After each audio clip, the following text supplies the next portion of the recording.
Bull at the Bartender Show. Bull's Radio Lounge. Welcome. On this April 14th, 2020. You call into the show 813-419-2602. Right there up on the screen. I am Bull. Usually joined with Mark the Bartender and Jazz, but they're out there sanitizing, their bars and houses and all that. So tonight's going to be a little bit different. I'm going to have two different special guests via Facebook Live. Now this is if the hamsters can actually, truly spin on this April 14th, 2020. It's going to be an epic record show because we're going to have Joel D. Winecoop. He is holding right now on Facebook Live, and then later on at about 11 o'clock, we're going to have the savior of the channel, Bull's Radio Lounge, Matt the computer guy, Matt, whatever you call him. He's the savior of the channel. So we're going to have him on via Google Hangouts. We're going to try that.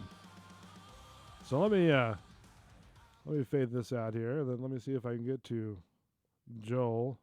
If I can pipe him in. Let's see, got that set. Had everything all set. Ready to go. And now I'm struggling. Let's see where I'm at here. Boom. Let's go here. No, where are you at? Uh-oh. See, had everything all set, and now it's... There it is. All right. So we should have him on Facebook Live. Are you there? Are you there, Joe? I'm here. How you doing, my friend? I'm doing good. How are you guys? Good. Welcome to the show. Just to give the audience on a different that don't know who you are. You are is it independent film actor? Is that correct? Yeah. I'm a filmmaker, actor, producer, writer, director. Yeah. With Winecoop Productions, right? Yes. All right, and you've done like over what 200 films? I've done about 180 movies. 180, yeah. Man, you are a legend though. You know that, right? Oh, thanks, man. Yeah. So I mean, we've had you on my old show on the the BRN. We've had you, as a guest call in when that thing was functional, and now since it's a red letter day for tonight, I think, we're going to have you and a buddy of mine named Matt that saved the channel on all at the same time. Cool. So, and I was like, this let's try this out. Let's see what's going on because I'm 25 feet down below in the bunker, and you guys are hunkering down in your bunkers. So, I'm like, let's try to do a show, try to do something, and I can do a solo show. It's not that I can't. It's just that sort of I like the feedback, Yeah. So, but you've also had a show on this channel called the Joel D. Winecoop Show. Yeah, so, actually, I've had a bunch of shows all over the place with different. You're one of my producers, yes. With the most recent Joel Winecoop show I did with you, but I also did it with the Vaders, and I did it on television. I mean, you did a lot of shows. I mean, a lot of different variations, and The last one with you is probably the 7th or 8th rendition of the Joel Winecoop show, and that was just one show. When I did it with Doug Vaders, I think I did 22 shows. When I did it with Christian Cousins, I did 6. When I did it with Rich Keene, I had like 12, and a lot of them were internet, but also some of them went actually on television itself. So I mean, listen, you're a star. You're a star of Tampa. People should be like laying, palm fronds down and let you sort of, behold yourself. Yeah, no, you're too nice. That reconciles to I'm a legend in my own mind. You are. I'm lucky to do what I want to do. And if people like it, great. If they don't, that's fine too. Yeah, and you enjoy what you do too. So Yeah. and that's the thing. A lot of actors, I think, in the modern day industry, they sort of, yeah, the money's good if you're really good, right? But they've forgotten the passion for what they do. Oh yeah, absolutely. I mean, there's a time. I mean, I used to would do that. I'd be like, oh, I just want to do something. You don't even have to pay me. I'll just do it. Yeah, But those days are over with. Now it's like, oh, I'd love to do it. How much are you gonna pay me? right, I exactly. can't help it. You gotta kind of at one point you have to say, when am I gonna stop doing stuff for free and take this like a job and actually make money at it? And that's what I had to do, and that's what I just set myself. I said, from now on, if I do something, I need $300 a day. Uh-huh. I just got back from Missouri not too long ago, Okay. and I got 300 a day there for shooting that movie, and I was there for 5 days, and I got my airplane, flying up there covered, my flying back. They put me up in a hotel. They bought me food to put in my refrigerator, beer, drinks, whatever I needed in my refrigerator to keep me for a whole week because I was going back and forth to the set. So each night I'd end up back at the hotel and I could bust into my refrigerator there. I could have sandwiches, not to mention, or he might be like, okay, we're taking the cast and crew out to dinner. And Right. Todd would take us all out to dinner. So I was treated really nice. But on top of all of that, I'm also getting paid. I'm also getting an airplane ticket. I'm getting my own hotel. I'm getting picked up by a limo from Wow. the A limo, huh? at the hotel to the movie shoot, and from the movie shoot back to the hotel, unless we go out, with cast and crew to eat. Yeah. So, yeah, I mean, it was awesome. There's stuff I do now that I'll be like, if someone says, "Hey, would you do something for me?" It's real quick. I don't have any budget, but I'd be really indebted to you, buddy. And I would do that in a heartbeat, man. I'm not Tom Cruise. I don't make enough money at it. But if they're especially taking me out of the state of Florida, then I got to be away from my wife, and you got to fly, and just a lot of shit that I'm like, oh, I don't know if I want to do all this, but so give me a paycheck, and then it sounds a little better. Because if you just say, I had a guy say, I'm going to fly you to Los Angeles, and I said, this all sounds good, buddy, but what are you going to pay me? He goes, oh, God, I'm going to fly you to Los Angeles. What do you want? And I go, a paycheck. Yeah. And he goes, well, shit, I'm going to fly you up here and give you a sandwich. I go, are you putting me up in a hotel? You can crash at my place. I go, hey, man, no offense. That sounds great, but I got to have something while I'm there. You fly up on Friday, you fly back on Sunday. What more do you want? I go, $300 a day. He goes, forget it. I'll get someone else. I go, okay, I don't care. What are you getting mad at me for? Oh man, you guys said a lot in that little general conversation. It's like, Jesus, that's a show right there. You know, I mean that's all day long. I mean that's so yeah. I mean, the and I enjoy talking with you, and I enjoy talking movies and talking all kinds of filming and different things and stuff like that. But you've been doing, you did what, 89 films, you said? Or I think I'm right at Uh-huh. 178 right now, but I've got another script written called Beast Mode. But because when the coronavirus hit, we were ready to start shooting that, and then all of a sudden this thing came into the country, and it's like then within 2 weeks they were shutting stuff down, and now of course everything's shut. I don't get any jobs from my agent. I can't. I don't have any commercials to shoot. Other people saying, "Hey, come do this commercial," and no movies are going on. And that's Yeah. why I started shooting the Craiglawn incident, because I'm basically doing it by myself, and I pulled other actors in, and they're shooting their scenes in other locations. Like I just got off of We Transfer. Mr. Sean C. Phillips, he just sent me footage from his house, and I'm intercutting that into the movie. And then I got Sean Donahue from Gator Blade Films. He Uh-huh. shot a scene with me, and I got Phil Herman out of F Video in New York. He's shooting a scene with me Saturday, and then they're gonna send me their footage, and then I intercut it into my movie. So I'm actually still making movies when I can't go anywhere. Yeah, I mean, I don't think we've ever had this bad of a shutdown. I mean, I think the last biggest one was probably what, the recession, right? 1940 whatever. Yeah, Yeah. I mean, people have just gone completely apeshit crazy with all this stuff. I mean, it's something to, yeah, it's a horrible thing for the people who are, dying and stuff like that, but people are just going just apeshit crazy. Yeah. I've have you ever seen something like this in your lifetime? I haven't. No. Not at all, right? No, I haven't at all. Like your wife Never. hasn't seen nothing either in this type No. of I no. mean, nothing like this really has. Nothing like this has happened where they're actually saying you can't go out on the street at 9 o'clock at night. That's never happened in my lifetime. Uh-huh. I don't think any, the recession was the big, I think was in 47 was the biggest thing as far as, that was something happening. I don't know if there was whatever's, but it was just a great, with money and everything like Right. that and people's jobs and killing themselves and stuff. So that was one, but this is, this is something like new that this wasn't done before. And now for them to say, we're rushing home last night because we're like, we don't know if we can go. Sometimes Kathy and I like to go out and, hey, let's just go for a ride. We don't want to go out after 9 because I don't know if I'm going to get pulled over. I know, they're not right? going to take you to jail right away, but they will pull you over and say, where you guys going? Oh, they'll probably recognize you. Well, you can't. They'll go, hey, look, this is the great Joel D. Winecoop, and we're not going to pull this guy over. I can't pull you over. That's probably what they'll do.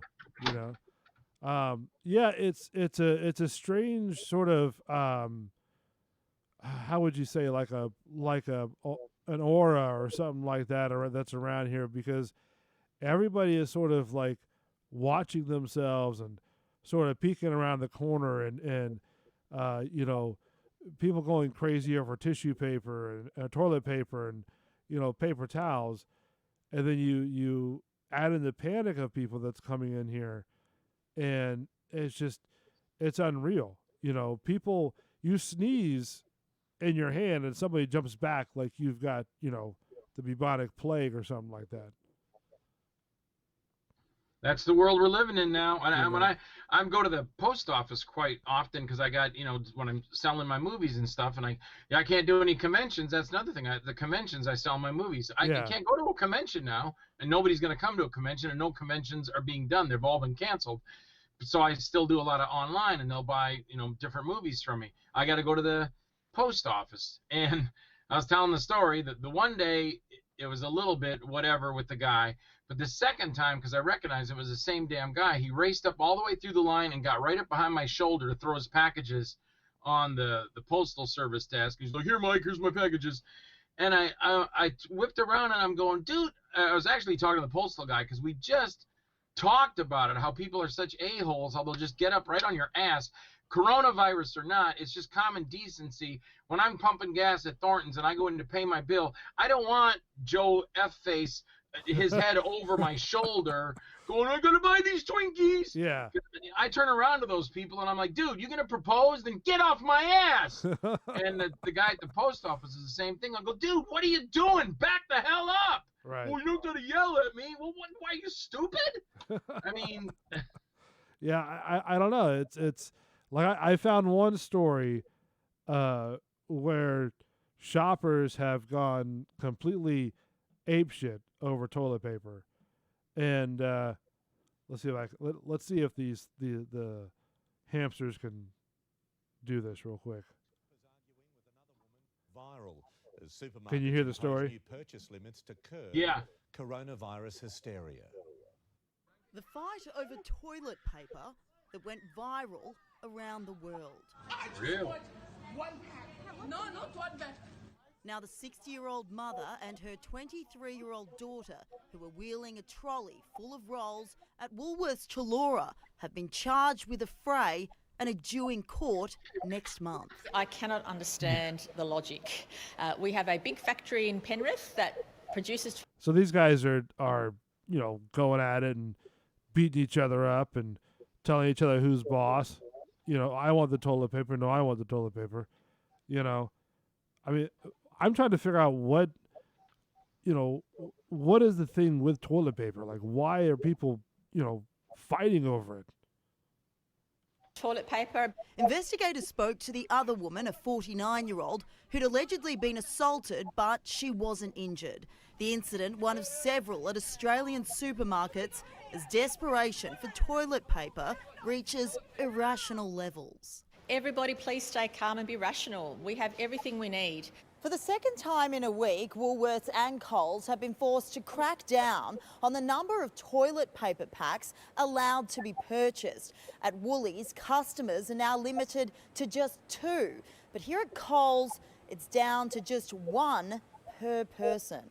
We have asked our suppliers to focus on increasing production of larger pack sizes.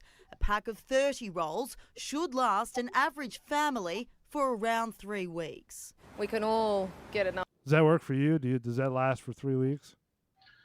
Oh shit, I don't know all that. All I know is people are if they're fighting over it, that's freaking nuts. So if I see, that's why I bring my camera with me every time I'm in Publix. I take it, my camera's going when I walk in the door.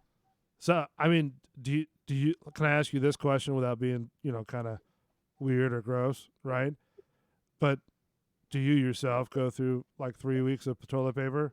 No, that's fucking stupid. I don't know, man. Okay. Give me a fucking break.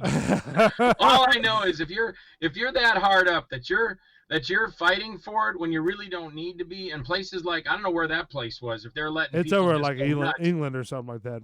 But Publix won't let you do that. It clearly says, and you know what, man? Here's the thing. If you go to a business and they have rules up, that's their fucking rules. So either obey them or go shop somewhere else. Because that's right. If I go in there, I tell the manager that. I go, cool, you got little arrows down. People are supposed to go down this aisle and come up the other aisle, right? Yeah. I go, are they doing it? He goes, no. I go, why can't they just do that? Why can't you just do what it says? Because if you can't do what it says, get the hell out and go home. Yeah, because they want to make sure they get their spot and they get that toilet paper because that's going to be rationed out like gold. You know what I mean? But then that's the other difference though too. If I go there and I'm doing that, and I might, because like sometimes if we like go shopping and we're doing milk and bread and I get a 6-pack of beer, and hold on, you're getting all. Oh, sorry. Hold on. By the time you get there, it might be gone. So I might go up there first and get a roll of, and then go get that and get it in the cart, and then we go on our way. But if I'm by myself, I might swing in there and I'll go right to that aisle and I'll do their little arrow thing because that's what they want. I'm gonna, I'll abide by that's their rules, and I'll come up, and if there's some there, you get one, go buy it, and I leave, and I got it. I'm not trying to stockpile. There's some lady at a Dollar Tree, and I guess they let the lady buy it all. It was like 100 rolls of toilet paper and 300 rolls of paper towels, and they're just like, okay, we'll help you carry it to your car. I'm like, what? You should be saying no. You can only have 2. We want to have some for everybody else. They're not making any more money by selling it to one person. Whether they sell it to one person or 100 people, it's still the same amount of money. That's true. That is very true. On the phone, Joel, we have Matt, the savior of Bulls Radio Lounge. He just joined us. Can you hear the conversation clearly on your end? Yeah. Okay. Can you hear me? Yes, I can hear you. Joel, can you hear Matt? I can hear Matt. Hey, Matt, how you doing? How you doing, Joel? How's it going, guys? So sorry, man, I get so mad at people. They can't listen to directions. They can't do what they're told. And then you get the people that are going, well, I want to go to the beach and exercise. Oh, you fool! Go in your backyard and exercise. You don't have to have a freaking beach, you know? Right. So I apologize. No, you're fine. You're fine. I assumed that this would be kind of the topic. Yeah, it's our new norm, right? We gotta deal with this as it's coming. Yeah, it's a strange, world that we're living in, that we have to sit there and, can't go out after 5? Is it 5 p.m. now or 9 p.m.? 9 p.m. Yeah. And then, we have the 6-foot rule between everybody. It's like we've just got nuts. Yeah. Yeah, it's so funny. That makes me think of the meme always. Have you seen the meme where it's like, I guess it's like chess and it doesn't go sideways because they got like 2 ATMs standing next to each other. And they have the 6-foot lines, but the 6-foot lines are right next to each other for the 2 separate ATMs. So it's like, what? Yeah, the virus can't travel sideways. It can only travel front and back. I was saying that at the post office when people are walking by me. I'm like, it's nice you imply some kind of rules. Anyway, I mean, that's how we should treat. I was saying when I'm at Thornton's buying gas, and there was no virus. It's just, it's common decency. When I'm at the line and I put my stuff down on the counter and I'm saying, hi, hon, and she's going, hi, Joel, that's going to be $6.59. Okay, I don't want some dickhead right behind me sticking his head over my shoulder going, I got to buy my Twinkies. Right, right. No, that's common for me anyway, right? In the normal world without the virus, like I hated that. If you were right up on me while I'm trying to pay for something, like bitch, get off of me, please. Please. Yeah, it's. I've seen people sort of like rush into line, like 80 people strong. You know what I mean? And even out the door, it's like from this building to the next building that I've seen, you know, and just insane. Just to fight over toilet paper and fight over. Oh my God, yeah. You know, paper towel. Yeah, I mean, like I was telling Joel, it's like, what are you gonna do? Like hoard the? Is that gonna be your currency? You know, I mean, yeah. What is going on with the toilet paper? It drives me crazy. Because there was my dad was telling me that there was a guy in Philadelphia that he stabbed some other guy with a wine bottle. What the hell? What is happening? Like toilet paper. That's ridiculous. You know, what is even happening? And this thing I think has gotten out of control. It's real, yes. You know, it's not to be taken lightly, but definitely not to be taken like this. Like this is really weird panic mode that people have gone in, and it's just, it doesn't make any sense. A lot of it is just, what is going on? I mean, I wake up and I go, hey, look, is the zombies walking? You know, I mean, you know, are they Somebody asked me the other day how me and the family was, and I said, oh, no zombies yet. You know, so Although there's a new movie already out. It's called Coronavirus. Is it really? No way, of course. It's about zombies that get the coronavirus, or people get the coronavirus and they turn into zombies. Obviously, they've already had this movie shot, and they just use this as a good excuse to retitle it and release it. But whatever it was, it's now called Coronavirus. Zombies. It just came out like 3 days ago. Jesus Christ. Coronavirus. Yeah. The Sharknado of the coronavirus. Yeah. You know? Yeah. We didn't have a name, but we had this shitty B movie. What can we call it? And then we'll go. What's his name? The wrestler guy that was in the Sharknado one. Oh, I didn't see those. Chris Benoit or something like that. Oh, was he? Oh, and that boy went crazy. I think that's his name. I don't know. I met the guy one time. You know, real nice guy. I mean, I met the guy a couple times. You know. Real nice guy. But he killed his whole family. Did you hear about that? Who? Huh? Chris Benoit? He killed his whole family. No, it wasn't him then. No, it wasn't him. Oh, okay. I know the guy killed his whole family, though. I remember that. What do you mean by it? He went up like a roid rage or something like that and freaked the fuck out. Killed his whole family, killed himself. Yeah. It was nuts. Really? His whole family. That's... Yeah. Who is this guy now? Chris Benoit. Man, I know the name, and old wrestler. Well, I mean... Not old, like, no, you know. Speaking of which, you don't follow wrestling at all, do you? Oh, no, not at all. No. I just know that because of the crazy story. Joel, was all over the news when it happened. Joel, do you follow wrestling at all? No, I not like my buddy Chris Woods. He loves wrestling. I really don't. I mean, because I used to fight in the ring, kickboxing, but wrestling, I never. I guess kind of in the 70s, my neighbors were always like Dusty Rhodes, and I was like, who's Dusty Rhodes? And then we went up, and we actually worked outside the place in Lake Park. Dusty Rhodes was there, and they were doing a wrestling match. But I still, even at that time, I was still like, yeah, Dusty Rhodes. I don't know who he. I knew he was a wrestler, and here it is years later when I did the movie Chaos AD for Chris Woods. He told me, he goes, I want you to do this. Like it was a wrestler. I don't think it was Dusty Rhodes. It was another wrestler, and he wanted me to mimic his voice. And so I came up with it. Well, he told me when I got all done, because he made me listen to all these wrestling clips of him, and it was a guy that sounded like this. I want you to be like me. If you work with me, you are got that killer instinct that we are looking for. And it's not Dusty Rhodes, but he's in that realm of them, and I can't remember his name now. It's not Dusty Rhodes, but he's in that realm of them. Yeah. All right. I mean, that works. That's the most I know. That's the most I know about wrestling. And Hulk Hogan, of course, and The Rock, and that's... I mean, everybody knows The Rock. I mean, who doesn't know The Rock? I mean, you just name a film, and that's The Rock, Sure. But, no, I didn't know, because I didn't know if you guys saw like the WWF or WWE or whatever they're called now doing the WrestleMania You know, The one that was shut No, down. without a yeah, I don't crowd. follow like that. Yeah, Yeah. I didn't think so. But so going back to the coronavirus thing, masks. Would you guys wear masks? I have not been wearing a mask. Okay. Me neither. Well, they might be saying, "Hey, you have to." Sure. Did you see that? Yeah, No. Says, I just saw that tonight on the news, and that's where they go too much back and forth. First of all, they said don't wear a mask because if you wear a mask, that means Right. you have the disease and you don't want to spread it. Then it was like a week later. Well, it wouldn't hurt for you to have a mask on, but the mask doesn't do any good. But it wouldn't hurt to have it on.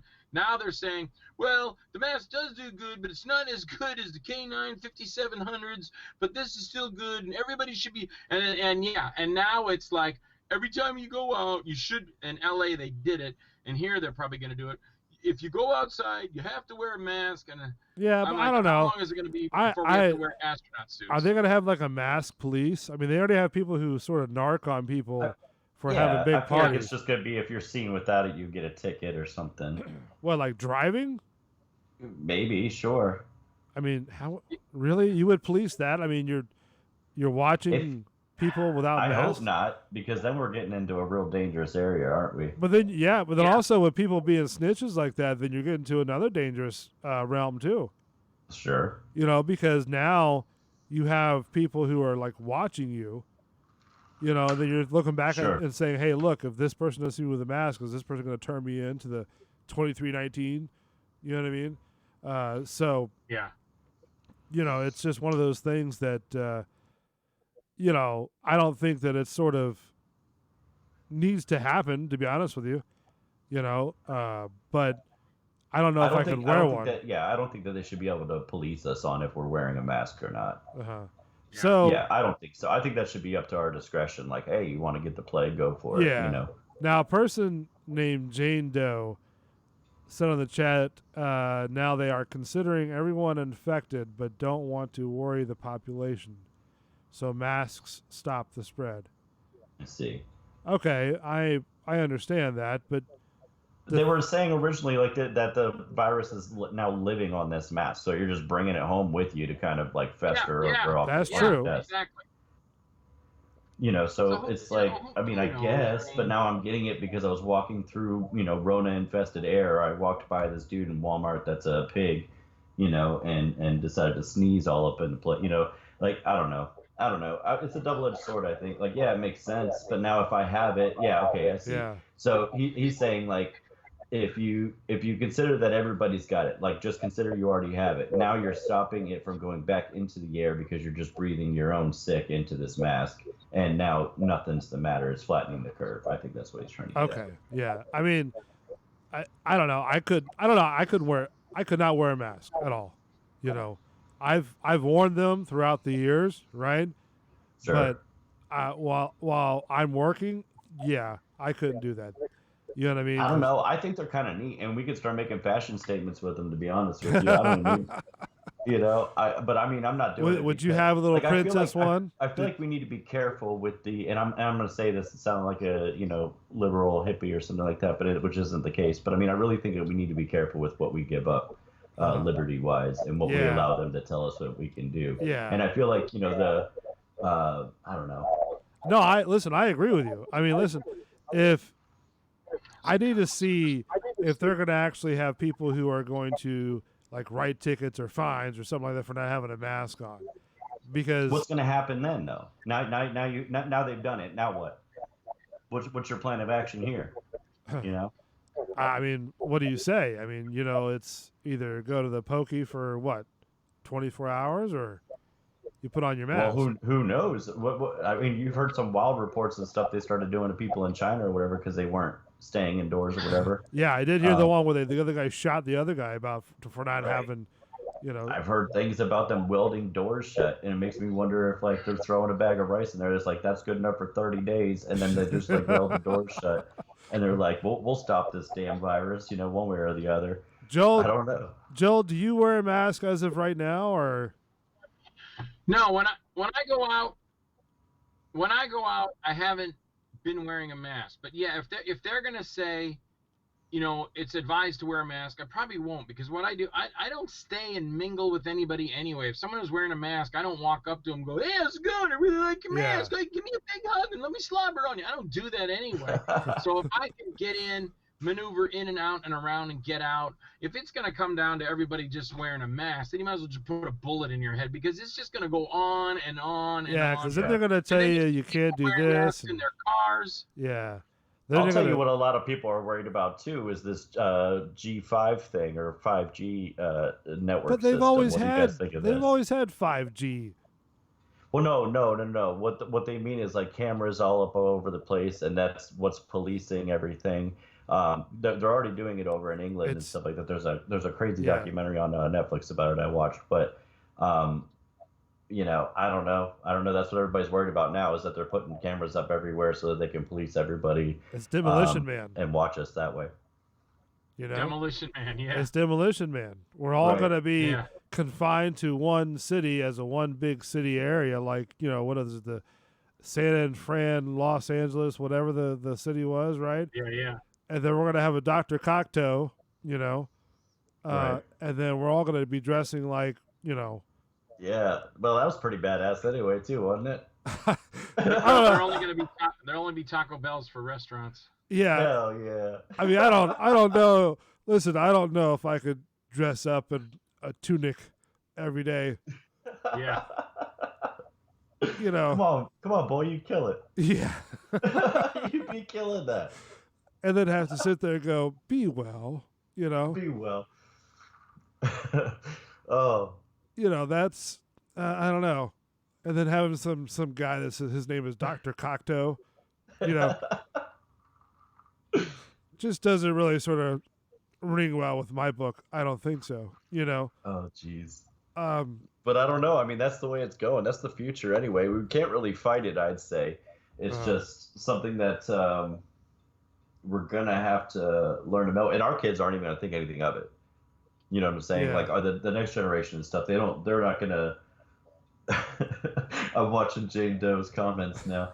But anyway, there's nothing that we can do to stop it, I don't think. I think that's the future anyway. Now, do you think that that this thing has already passed us? The virus? Yeah. So I don't know. It's really. Hold on, I Matt, saw somebody saying this on Facebook earlier too. Go ahead. Do you have headphones? Yeah. Okay, because I can hear like feedback through there. Not from me. Okay. I heard a whistle the whole time. Huh. Interesting. Sorry, I didn't interrupt your No, pontification. you're fine. What was I going to say? Oh, no, lost it. Nope, lost it. So you were saying something about what it was, if it would come to, or what it's coming to now. Damn. Man, I lost your train of thought. My bad. I'll tell you the same thing I tell my wife all the time. You'll remember in like 10 seconds, all of a sudden you're going to go, oh, yeah, that's what I was going to say. Yeah, that's what it was. I'm going to interrupt somebody and be like, I got it. So now, we were talking about, I think, with the coronavirus, to where this thing has been infiltrating our social structure, if you will, infiltrating our, normal everyday, policies and, libations and, our homes and people's jobs, I talked about this before, but Felt Entertainment, right? A couple of weeks ago, they laid off, 300, was it 300 people or 900 people? Something like that? I heard they just closed the whole thing completely. Did they really? Yeah, well, that's what I heard. Let everybody go. Yeah, so I mean that's happening all the time, and it's job unemployment is through the roof again. Oh yeah. So that's the thing. Have any of you had to deal with that yet? No, thank God, no. I have. I literally have been dealing with it for over 3 weeks. I want to say a full month, and I finally got through yesterday, 2 days ago. Did you really? Oh wow. Yeah, finally got through, and all I needed to do was reset my goddamn PIN. Really? Yeah, and then I could do the rest on the website. It was done in 10 minutes, 8 minutes. Well, I'm so you're probably lucky, because a lot of people aren't getting through that stupid thing. Yeah. Oh, I know. Oh, I know. Well, I mean, it took a lot of calling, and as a matter of fact, it was the wife calling while I was sleeping one morning, just like on a Sunday yeah, it must have been Sunday, and just calling or whatever, just in case she could get through, and got through. Really? Yeah, with some new number that she's found. We've been given probably 8 or 9 different numbers to try. No kidding. Throughout this whole month. Oh yeah. Do you think that this was something done like intentional from a guy that probably didn't like us? What is that? Like the powers that be were like, you know what? F these guys. Let's put them through their paces. Yeah, like, you know, I mean, there's like always that question of. I mean, who hasn't said like we need a new plague? There's too many people and like stuff like that. And it's just like finally somebody was like, you know what? Coronavirus, you got it, buddy.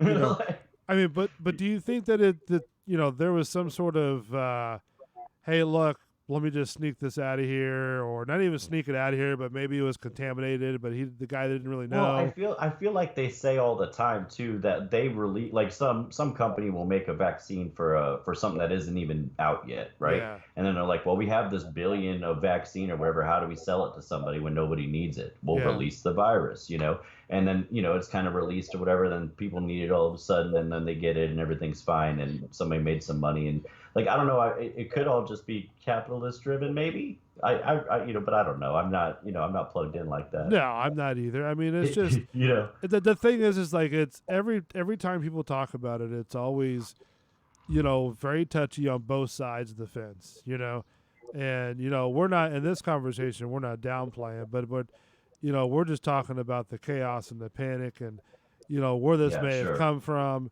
Well, it comes from people uncertain about where their next dollar is coming when such a huge chunk of the workforce got laid off.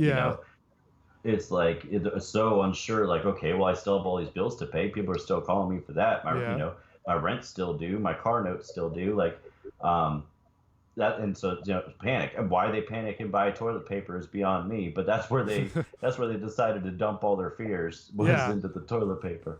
They would probably dump their fears because, whatever's going on. You know what I mean? Yeah. So, I don't know. I even saw some meme. Somebody built this giant rocket ship out of all this toilet paper they had. And I'm like, oh, great. So what a waste, I know, right? But no, it's affecting a lot of people, and it's very sad, how much it's affecting. Yeah. It's going to be interesting to see how we pick up from this, or, what it's going to take to pick up from this, honestly. I think... Because I thought I heard somebody say that Trump was sort of giving it to another week or so, right? And then maybe after a week it'll be done. You know what I mean? So yeah, I heard months and months and months and months. Did you really? See, that's the thing. That's it's the latest I heard. Yeah, you hear one thing and you hear another thing, and then Jane Doe's saying November. That's what I'm saying. That it's the same thing they said about the mask, don't wear them. Then they were kind of like, well, it couldn't hurt, but don't really do it because that means you have it. Then they were like, okay, wear them. And then they're like, let's close the churches. And then they get sued. So the next day they're like, okay, we'll open the churches back up. Let's close the beaches. And now they want to open the beaches again. Then open up Disney World while you're at it. Because it's just like the guy said. Yeah, what are we actually doing, right? You don't take half the medication and then stop taking it. It's just going to... Still there? I'm here. Yeah. Okay, you just dropped off in your middle of your thing. No, I just heard music started playing. Yeah. The music's throwing me off too. Sorry, I was just trying to. We're gonna take a break real quick. Okay, I thought so. Your segue. Yeah, so I was letting Joel do his thing, man. So that's what I like about Joel. He was on a roll. He had a high spot, so I was trying to hit on a high spot. There you go. So when we come back, we're going to have some more talk with the coronavirus, and then we're going to be back with more of Matt the Savior. I like that. I'm the Savior, huh? So, and then with more of Joel D. Winecoop and his stories. And then, this is just sort of a relaxed show, man. I'm 25 feet and below in the bunker, and just... the hamsters are getting full steam ahead. You know what I mean? So yeah, I'm amazed you get Wi-Fi down there. I know. So we're gonna take a quick break, and we'll come back. We'll do this. So stand by. Don't go away. Stand by, guys. I'm gonna put you on mute. talking to Jesus, but he just put me on hold. Said he'd been swamped by calls this week and he could not shake his cold.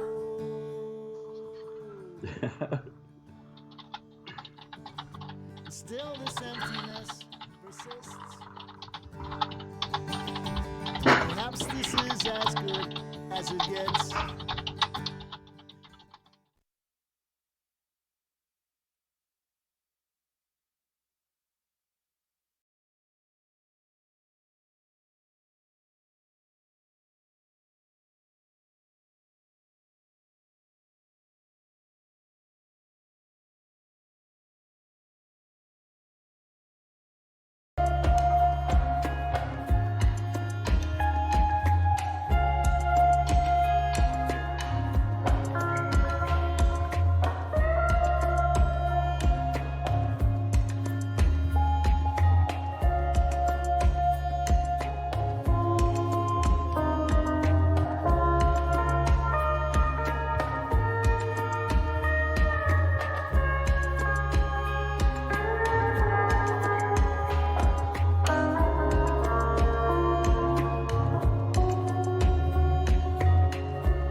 You guys still hear me? Still checking, yeah. Pour myself a beverage at the Bartender show. Give me a sec. Bull on the Bartender show. Welcome back. Sorry guys, I was gonna text you guys here on the chat thing, but I was trying to work out the system for coming. Now that I know how this system works a little bit better with this new call-in system, you can call in the show 813-419-3602 if you want to talk on the phone.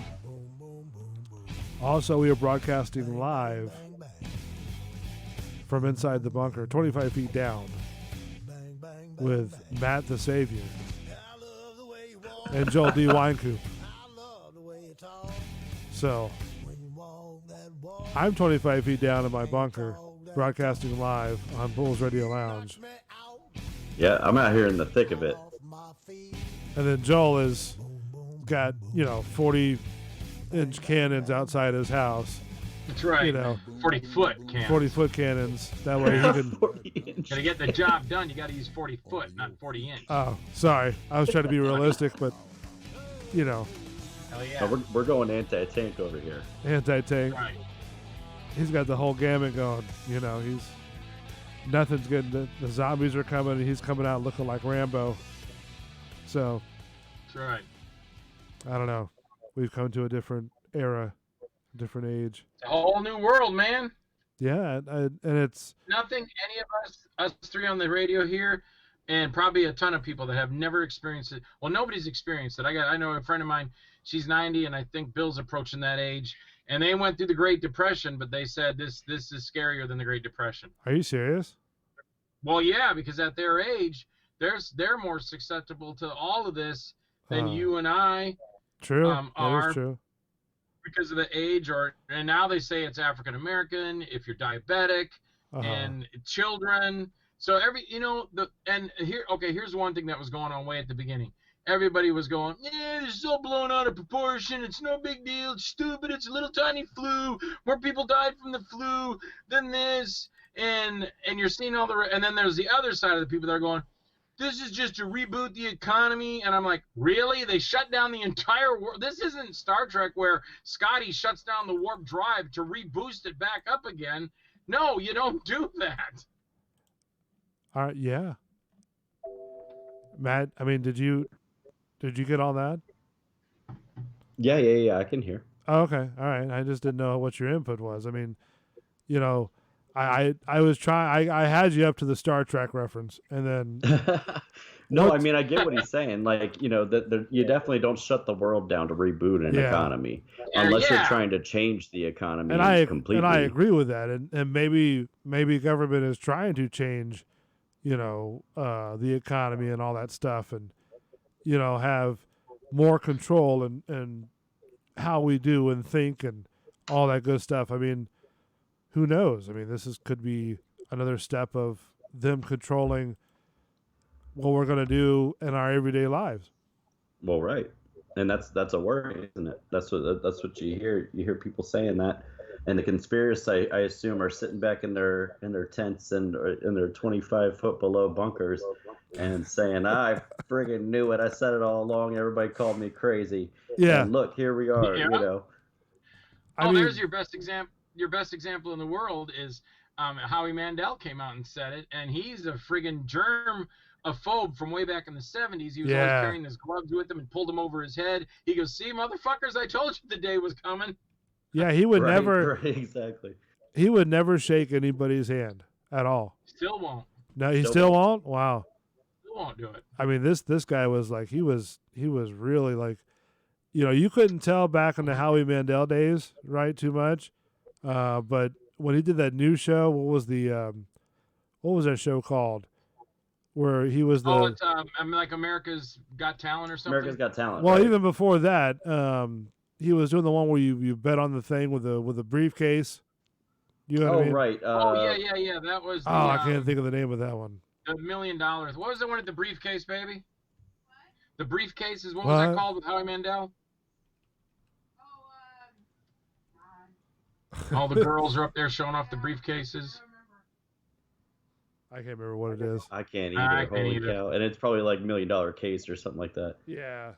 I mean, it's really one of those. But yeah, he was like that there because Bobby's World. Yeah, he was definitely in Bobby's World. Yeah. It's a Bobby's World. Yeah. But he was really sort of It's right on the tip of my tongue too. Holy cow! Oh, it's driving me crazy. It's right there, and I'm trying to think of what it is. Right. You know, and I can't. And all the cases, all the chicks were standing near the cases. Right. Oh man, nobody's got IMDb, huh? I mean, I could pull it up on the interwebs, I suppose. Let me see what it is. I'm gonna have to host a show and do all this stuff. He's like, I gotta host the show. You I know, gotta look the crap transfer up. water over here, making sure names are right. Bull's like, I got enough to do. If you guys want to know what it is, you guys fucking. Yeah, I can't think of the thing. I don't care that much personally. You guys are wearing me out. Jesus Christ. No, but we do thank Joe Winecoop and Matt the Savior for coming on to the show and doing Deal or No Deal. There you go. Deal or No Deal. Deal or No Deal. There it is. Thank you. Yeah, he was real sort of kind of really germaphobe on that show, you could tell. You know what I mean? Dead Cry for You already told us. What's that? We don't, we don't read the chat enough. You're right. He told us.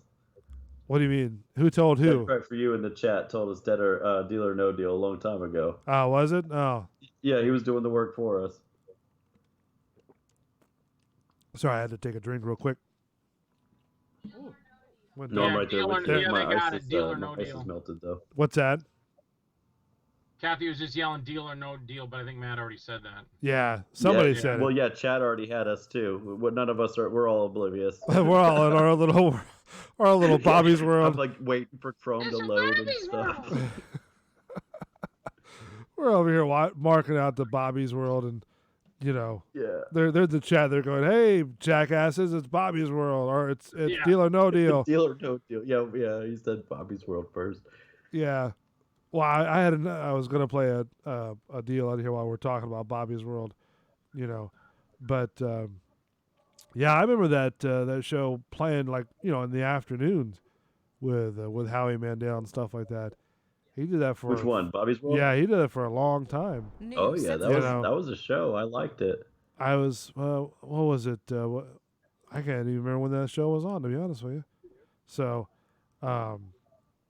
but yeah, I remember watching in the afternoons. This one right here. Yeah, there it goes. Bobby's World right there. Yeah, that's the one. Boy, isn't it so much nicer that we can do this show sort of like getting more semi-pro on this to where we can broadcast, live from, 25 feet down and still have two different platforms going. I'm amazed. Do you remember our first show? Oh, that was way back when. Yeah, we did. What was it called? I can't remember what the name was called. Social Reload. Social Reload. I still have the back or the intro music to that somewhere that I made. Do you really? Yeah, it's somewhere on one of these. Drives, Joe, we did a show back in. I can't even remember it was before USF. I know that. But we did a show to where it was some guy that to me looked like a rat. Okay. Matt the Rat. Yeah. Yeah, and that's what we called him, Matt the Rat. Yeah. And then it was Matt. It was Matt on the other end doing what I think Skype, wasn't it? Yeah, I feel like we were using Skype. Yeah. Yeah, and so we were no idea what we're doing. We were trying. We were doing fine. I know, but at first we had no idea what we were doing. We were just sort of like pulling things out of our ass, I think. Yeah, and then, but it was working. Yeah, it was working. It was working for a while, and I think Homeboy, he sort of,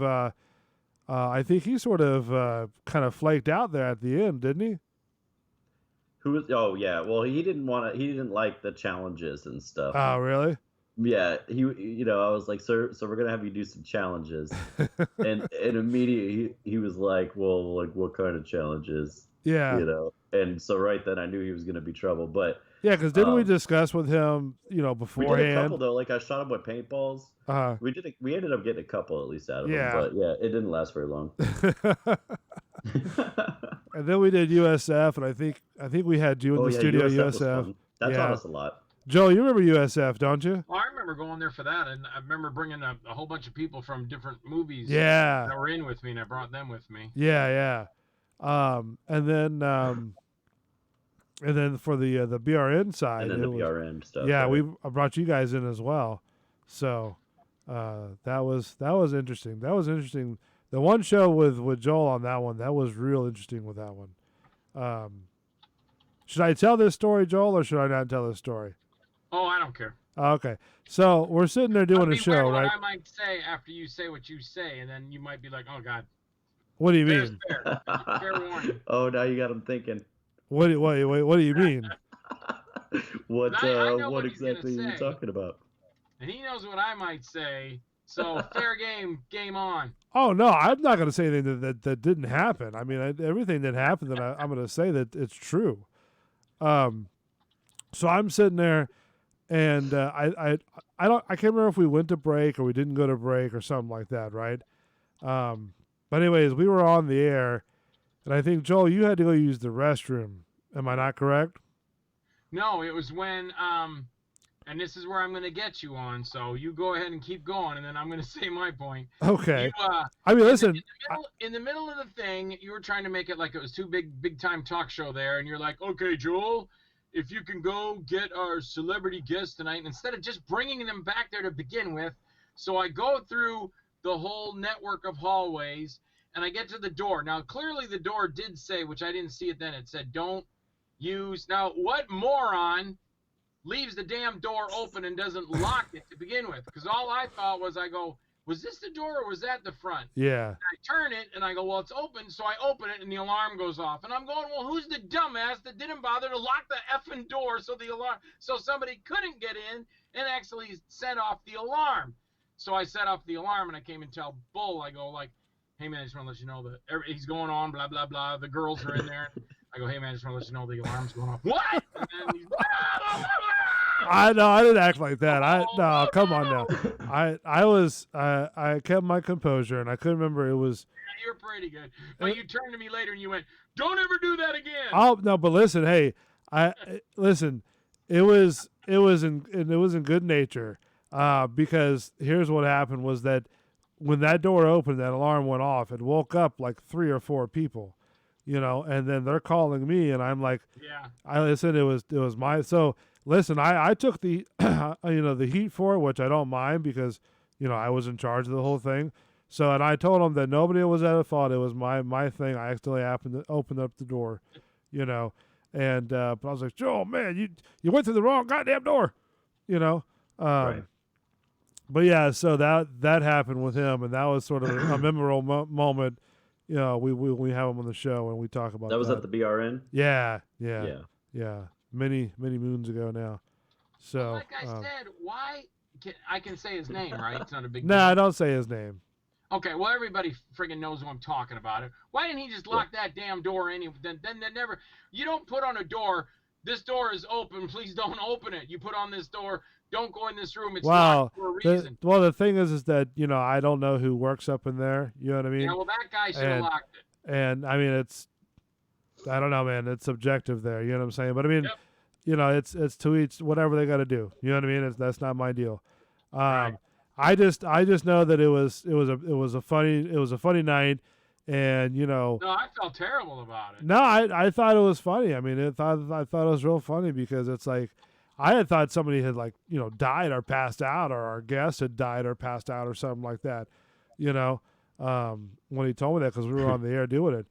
So did the cops come and everything during this thing? No. But I got 4 phone calls from sure, the higher ups, and I was like, no, right. I just what accidentally. The hell's going on? Right. Yeah, I was going to get the water out of the fridge. I accidentally hit the door, but the door wasn't locked, and blah blah blah. So it was no big deal, and nothing really happened at all. But it was a funny moment. Like Batman used to do. He got 2 tattoos one time, right, for free as a bit that we did. You know what I mean? Sure. Courtesy of Caveman, and with his tattoo hookups.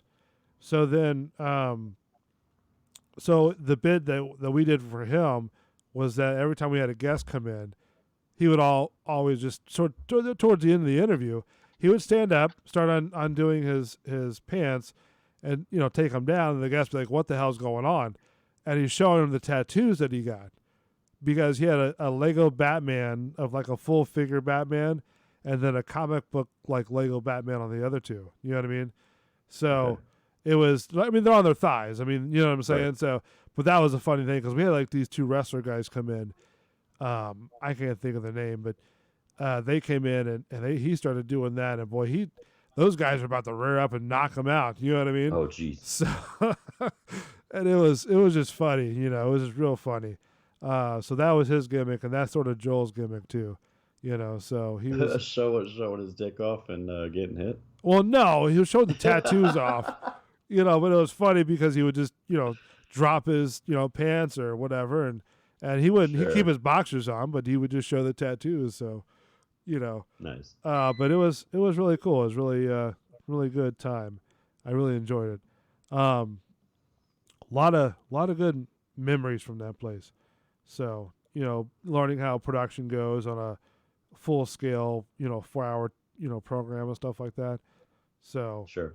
Learned a lot over there. Learned a lot about production and producing and stuff like that. Nevertheless, yeah. So the COVID-19's got us sort of hunkered down. Costco's got a plan, for dealing with shoppers. Let's see. What's that? Let's see what goes on with this. Hundreds of shoppers rush into a Los Angeles Costco this morning with this warning. Supplies are being rationed to keep up with the unprecedented coronavirus panic shopping. Now, I know you guys can't see the screen. That's the next thing I got to work on to broadcast this. But what they're showing is like, do you remember the old like Pace or Sam's where you have those long, big, like Home Depot type, almost like a Costco, what a Costco would look like. You know what I'm talking about? Sure, yeah. Well, big warehouse type. Yeah, these lines are going like, 50 rows deep, packed, Jesus. All in like a 10-foot, section in the middle between those two rows. Customers run down store aisles at full speed and then quickly start loading up their carts. Within moments of this, they're loading up water, like tons of water. Opening, a sea of shoppers came back. You would think there's like a hurricane going through to this area where the water and paper goods are stored. Our camera crews were allowed exclusive access inside the store before it opened.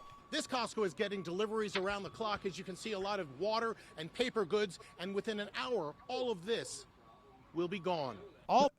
Yeah. Same thing before. What the hell do you need all that shit for? What's that? The toilet paper companies, they had just had a thing on them a couple nights on the news. They went to one of their warehouses and they said, "We're not made to deliver that quickly." He goes, "We're set at a certain factor, a certain speed. So many go out. So when this is going on and people are just going nuts and getting 20 packages, that's why it's good where Publix is saying, no, motherfucker, one toilet paper means one." And I'd be the first to stand there if the Publix guy was saying, "Hey man, I'm sorry, ma'am, you can only have one," or a man, I'll take a man instead, and he's being a jackass. I'm going to say, "Dude, why don't you back down? It says one. You don't like it, leave. Don't leave with the toilet paper because I'll kick you in the face." Yeah, no, I right. won't, because I'd go to jail. I'm trying to be the way good out. guy, and I'd go to jail. So I couldn't do that, but you get my point. Yeah. No, I got you. I mean, you're picky about your toilet paper. But they're in their warehouse. They said, You'll kill we're not set motherfucker with the toilet paper right here, you dog. We have a certain amount we put out, and that's what we can do. We can't go any quicker. So if we send it out and they just basically are giving it right away, it's the same thing in Crystal Water when Hurricane Andrew hit. Me, my boss Reggie Davis, and Mike Odom, we all drove down to Lauderdale. I took my truck, great big truck, and Reggie and Mike rode together in another great big truck, and we went to Miami, and we helped the Crystal Water drivers down there go into Miami, which I don't like Miami, and deliver all the water and everything. And then what people would do, and they're trying to be gracious and they're trying to be nice, they'd call Crystal Water and they go, "We want to buy 80 bottles of water and send them to Puerto Rico or wherever, or to our neighbors." And it all sounded nice, but what they're doing is they're sending all those bottles away, and they're not sending those bottles back to put water in. So then the customers are calling going, "How come I'm not getting my water delivered?" Because, motherfucker, somebody bought all the water bottles, and now we've got no bottles to put the water in because they sent them overseas or way down in where Andrew hit in Miami and all the locations. Homestead. If you don't get the empty bottles back, you don't have the empty bottles to go through the cleaner and then go be refilled with water and put back out. So if you give all the bottles away, and then they're like, how come Crystal Water doesn't have any water for anybody? Because you guys aren't returning your bottles. Yeah, it's true. I mean, it's a full circle effect. I mean, we need the bottles, we need the water. You know. Yeah, but, one hand washes the other. You know, in this case. Yeah, and then unfortunately we have people who are like, you know, hoarding them. You know, right. and that's a big story too, because it's not just one particular place. It's everywhere. You know, Walmart. You know, Publix. CVS, you know, Target, everybody, they're all they're all having the same issues and the same problems, you know, and they're creating new hours to officiate the people who are coming in to, you know, just take their hand out and just rub it down the aisle and throw all the paper goods they can inside the basket, you know. Am I the only one that thinks that like this curfew situation is kind of silly? Like, bottlenecking all the people to only go to these essential businesses that are still open at the same time. You know what I mean? Yeah. Like, it's weird because I'm not for it. You know what I mean? I'm not for having a curfew because it's not technically martial law, you know? No, but it's we're only a couple steps away. Like, we're getting real close. Yeah, that is true. I mean, but I don't agree with it because it's you know, we're supposed to be, I'm going to sound a lot, you know, really, really patriotic here, but we're supposed to be sort of the land of the free, right? Right. Yeah. But then again, with government, nobody is ever free, you know. But that's another story for another show. So I don't know. No, I don't agree with it at all. I don't agree that we need to have a curfew, you know.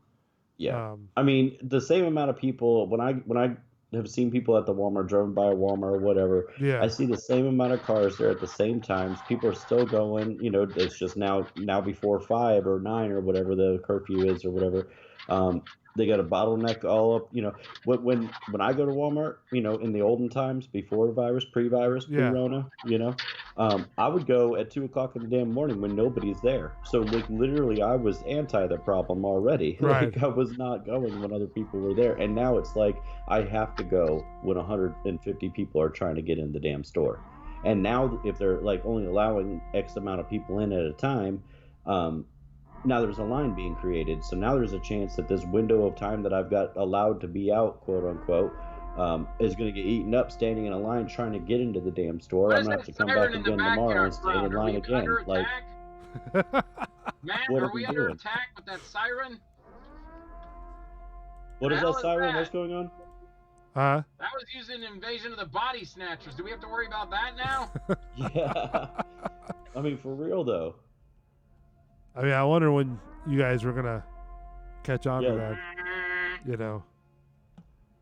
I don't know. It's just so crazy, and it seems like, you know, the conspirators can all just be like, "Ha, I told you so," and it's like in a way they might have been right, I guess. But was it always inevitable? Like, was it just something that people were always talking about because it was always inevitable? Like, they wrote books about it, they wrote movies about it. It's even written like, you know, don't let them take your freedoms or whatever. Because they're gonna try, like, you know, and it's like, here we are. Like, is this the moment they were talking about, or like legit should we be worried about this virus and like kind of let it happen this time? Like, this is a free pass because this is for real. Like, so what are you you're just saying, like, just let it eat, or what do you mean? I mean, just you're saying let it eat? Not the virus itself, no. Like, but like I just mean like, at a point we need to stand up for our rights.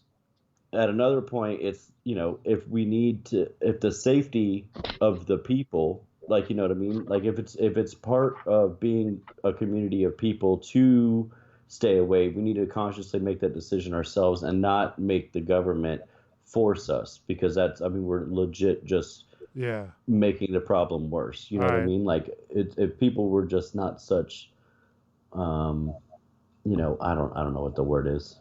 Well, hold your thought just for a second. You know what I mean? Like, if people weren't just so like inwardly focused and just like, well, I'm gonna do shit anyway, fuck you.